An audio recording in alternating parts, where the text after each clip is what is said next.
Well, hello. Welcome to Stories with Corrie. Okay, so I had an idea for like a series rather than just haphazard stories. Okay, so I'm thinking of going through the names of God and his characteristics, but in stories, of course, because this is Stories with Corrie after all. But I've always been struck by the quote from A.W. Tozer who said something like, what you think about when you think about God is the most important thing about you.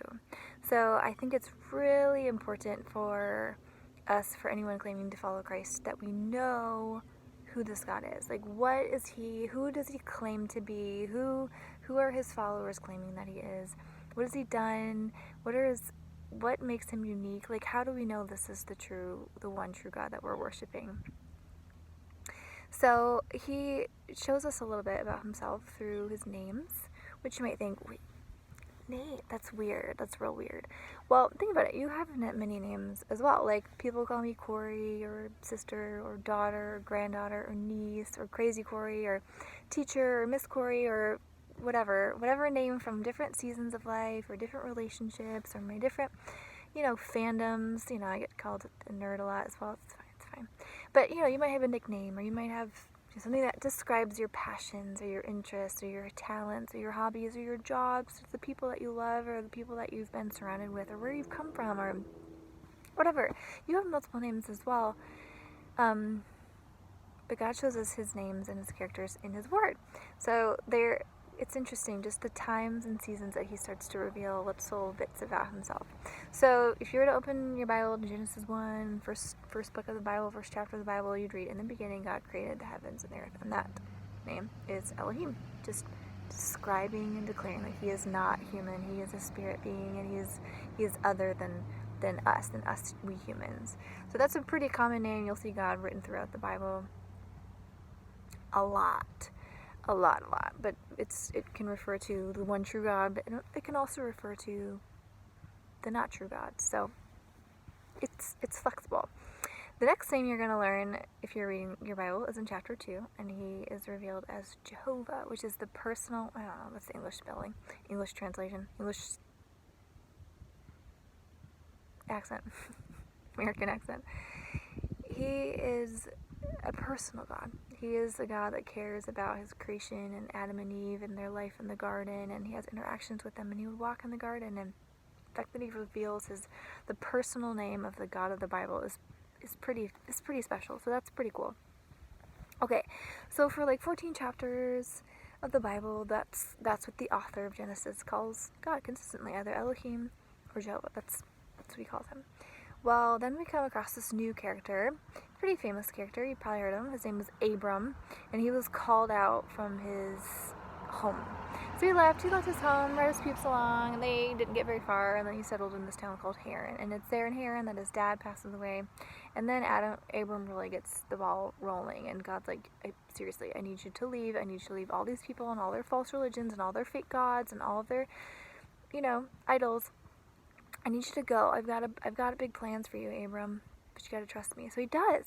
So he packs up his life and his wife and his nephew, and they leave with all of the people they had acquired, which I don't know what that means, but there were a lot more people with them. So they leave, and they wind up in a few towns along the way, in Canaan and Bethel, and then they wind up down in Egypt. And he makes some poor choices, but God still redeems him and uses him and whatever. Makes it all perfect, because that's what God does. And then he winds up in Bethel again. Okay, so they're living their life, he and his nephew, but they are like blessed and prosperous, and they have so many sheep, and there's just not enough land for all of them in the same spot. So Abram at this point is like, yo, lot, but there's not enough room for us. Okay, if you go left, I'll go right. If you go right, I'll go left. But pick. But we gotta spread out. This is too much.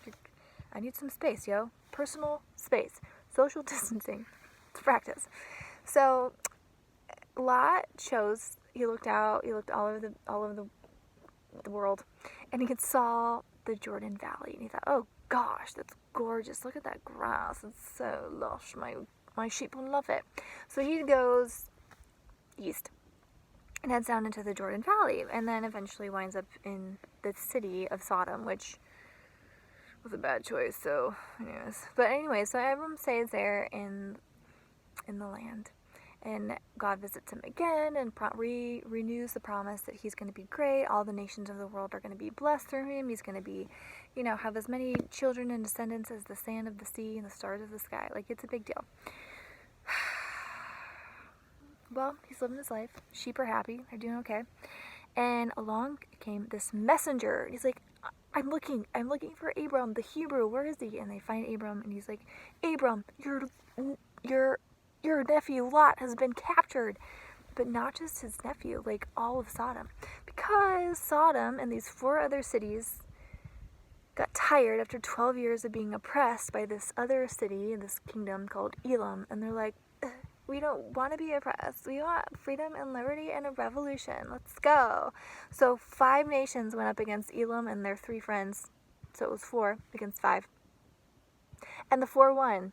And so Sodom lost. And it was absolute chaos. And people were running away into the fields and the forests and the mountains and the asphalt pits that were everywhere. Because it was just a nasty place to have a battle. Take note.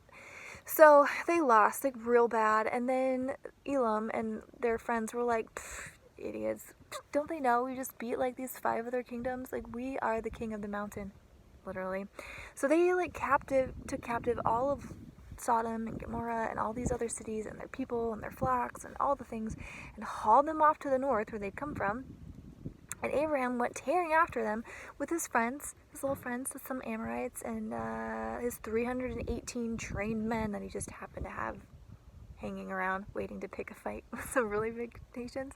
And they tramp off to the north, like 200 miles, and they get there, and they win.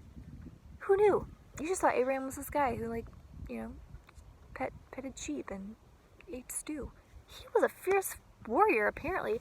So they beat these, like, kingdoms, and they get Lot back and all of his family and all the people and all the things, and they start trudging back south where they came from so they could all go home and live happily ever after. And when they got home, the king of Sodom came out to, like, say thanks and, greet all of his people that he was embarrassingly not able to protect himself. So he's pretty grateful about that. And then another guy showed up, and this guy is, like, he's a mystery. Like, nobody really knows where he came from. Nobody knows about his family. Like, to this day, he's like this enigma, mysterious figure. And his name is Melchizedek, which means king of righteousness. So that gives us a little clue about who he is. And then he's king of this city called Salem, which means peace. So he's king of peace. And it says he's a priest. I'm going to look this up. I want to make sure I get this right for you. He is a priest of God Most High. That's a new name. We hadn't heard that one yet. He's a priest of God Most High. And so he shows up, he brings some bread, brings some food, and says, hey, welcome back. I'm so glad you guys made it. And then he says this of Abraham. He says, he blessed him and said, blessed be Abraham by God Most High. Remember, it's the new name. God Most High. And possessor of heaven and earth. That's another bit of his character. And blessed be God Most High, who has delivered your enemies into your hand. And then Abram gave a tenth of his belongings to this guy Melchizedek, which is pretty interesting. We could go on some rabbit trails about that. But here he is, king of righteousness, king of peace, priest of God Most High, and he blesses Abraham and says, nice job. Nice job. Blessed are you by God Most High and possessor of heaven and earth. And possessor of heaven and earth, that's kind of cool. It's like, not just does God possess the earth, but he possesses it by default because he created it. Like, that's kind of what that means. Like, it's kind of like if you're Thomas Edison, you kind of by default own a light bulb because you created it. It's kind of like that. So this is kind of a big deal. And so there's 2 new bits about God's character and his attributes that are revealed through this very mysterious, like, Tom Bombadil sort of character after this big epic battle. And then the king of Sodom was like, okay, Abram, you can take all the things. Just take it all. You deserve it. Like, you won. You brought my people back. Thank you so much. Take everything. And he's like, no. I said that I wouldn't take anything because I don't want you to get credit for making me rich. I want God Most High to get the credit. And then he leaves, and that's the end. And we never hear from Melchizedek again, and then Abraham hears from God again, and the covenant again is renewed. Like, Abraham, don't you worry. Your faith, I got a plan for you.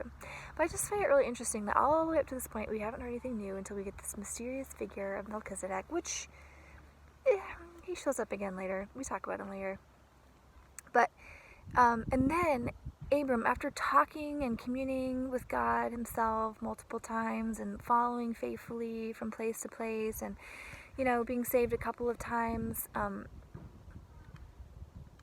he's just now using that name, God Most High. And I think, I don't know, track with me here, Abram's been he's been in all these pagan lands, everywhere he goes, he's been with Amorites. We know they're the worst.